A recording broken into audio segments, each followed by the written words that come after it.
भारत एक समय था 118 से हम वहां पर अटके पड़े थे। आज 43rd पोजीशन पर पहुंच गए हैं। लेकिन ये जरूर कहूंगा कि हमारे कालखंड में 4G का विस्तार हुआ, लेकिन एक दाग भी नहीं लगा।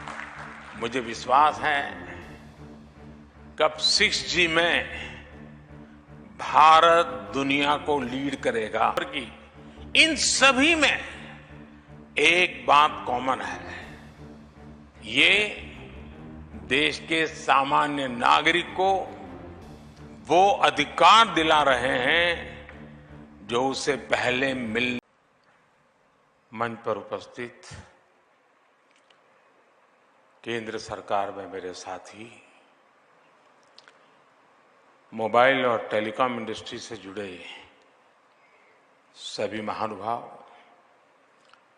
सम्मानित अतिथिगण, देवियों और सज्जनों, इंडिया मोबाइल कांग्रेस के इस 7वें एडिशन में आप सबके बीच आना अपने आप में एक सुखद अनुभव है। 21वीं सदी की तेजी से बदलती हुई दुनिया में ये आयोजन करोड़ों लोगों का भाग्य बदलने की क्षमता रखता है। एक समय था जब हम फ्यूचर की बात करते थे तो उसका अर्थ अगला दशक या 20-30 साल बाद का समय या फिर अगली शताब्दी होता था। लेकिन आज हर दिन टेक्नोलॉजी में तेजी से होते परिवर्तन के कारण हम कहते हैं the future is here and now.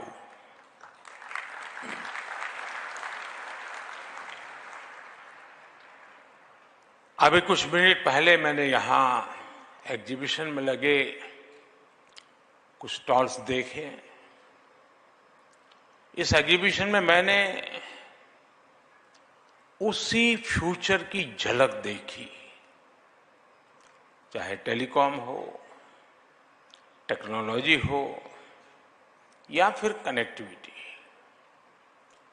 चाहे 6G हो, AI हो, साइबर सिक्योरिटी हो, सेमीकंडक्टर्स हो, ड्रोन या स्पेस सेक्टर हो, डीप सी हो, ग्रीन टेक हो या फिर दूसरे सेक्टर्स। आने वाला समय बिल्कुल ही अलग होने जा रहा है और ये हम सभी के लिए खुशी की बात है कि हमारी युवा पीढ़ी देश के भविष्य का नेतृत्व कर रही है, हमारी टेक रिवॉल्यूशन को लीड कर रही है। फ्रेंड्स, आपको याद होगा पिछले वर्ष हम यहां 5G रोल आउट के लिए इकट्ठा हुए थे। उस ऐतिहासिक कार्यक्रम के बाद पूरी दुनिया भारत को हैरत भरी नजरों से देख रही थी। आखिर भारत में दुनिया का सबसे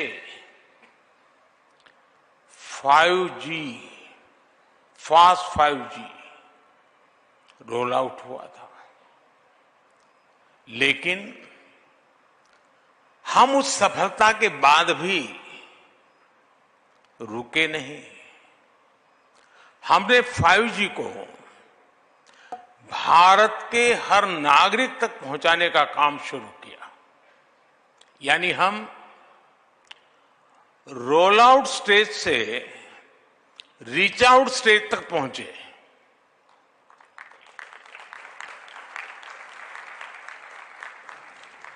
साथियों, 5G लॉन्च के एक साल के भीतर ही भारत में करीब 4 लाख 5G बेस स्टेशंस बन गए हैं। इनसे देश के 97% शहरों और 80% से ज्यादा पॉपुलेशन को कवर किया जा रहा है। भारत में पिछले एक वर्ष में मीडियन मोबाइल ब्रॉडबैंड उसकी स्पीड करीब करीब 3 गुना बढ़ गई है। मोबाइल ब्रॉडबैंड स्पीड के मामले में भारत एक समय था 118 से हम वहां पर अटके पड़े थे, आज 43rd पोजीशन पर पहुंच गए हैं।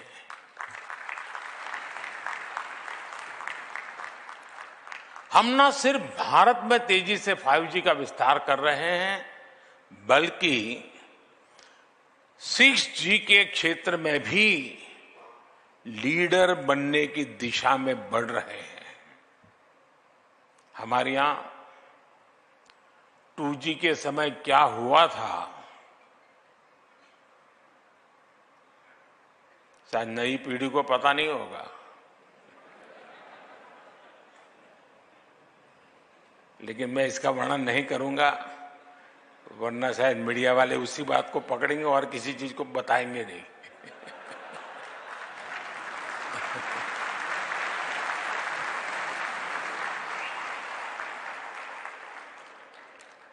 लेकिन ये जरूर कहूंगा कि हमारे कालखंड में 4G का विस्तार हुआ, लेकिन एक दाग भी नहीं लगा है।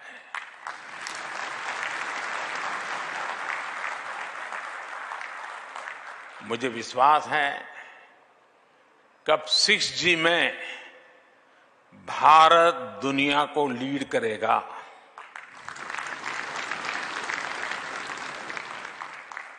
और साथियों, इंटरनेट कनेक्टिविटी और स्पीड में सुधार सिर्फ रैंकिंग और नंबर से ही नहीं होते। इंटरनेट कनेक्टिविटी और स्पीड में सुधार ईज ऑफ लिविंग को भी बढ़ा देते हैं। जब इंटरनेट स्पीड बढ़ती है तो स्टूडेंट को अपने टीचर से ऑनलाइन कनेक्ट होने में और आसानी हो जाती है। जब इंटरनेट स्पीड बढ़ती है तो अपने डॉक्टर से टेलीमेडिसिन के लिए कनेक्ट करते वक्त मरीज को सीमलेस एक्सपीरियंस होता है।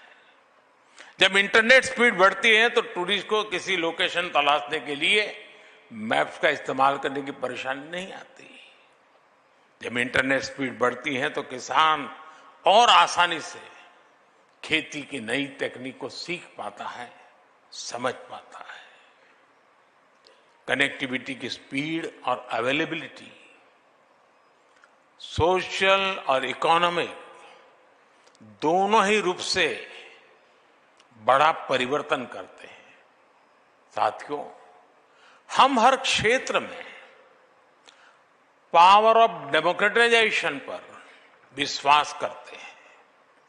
भारत में विकास का लाभ हर वर्ग, हर क्षेत्र तक पहुंचे। भारत में संसाधनों का सभी को लाभ मिले, सभी को सम्मानजनक जीवन मिले और सभी तक टेक्नोलॉजी का फायदा पहुंचे। इस दिशा में हम तेजी से काम कर रहे हैं और मेरे लिए यही सबसे बड़ा सामाजिक न्याय है।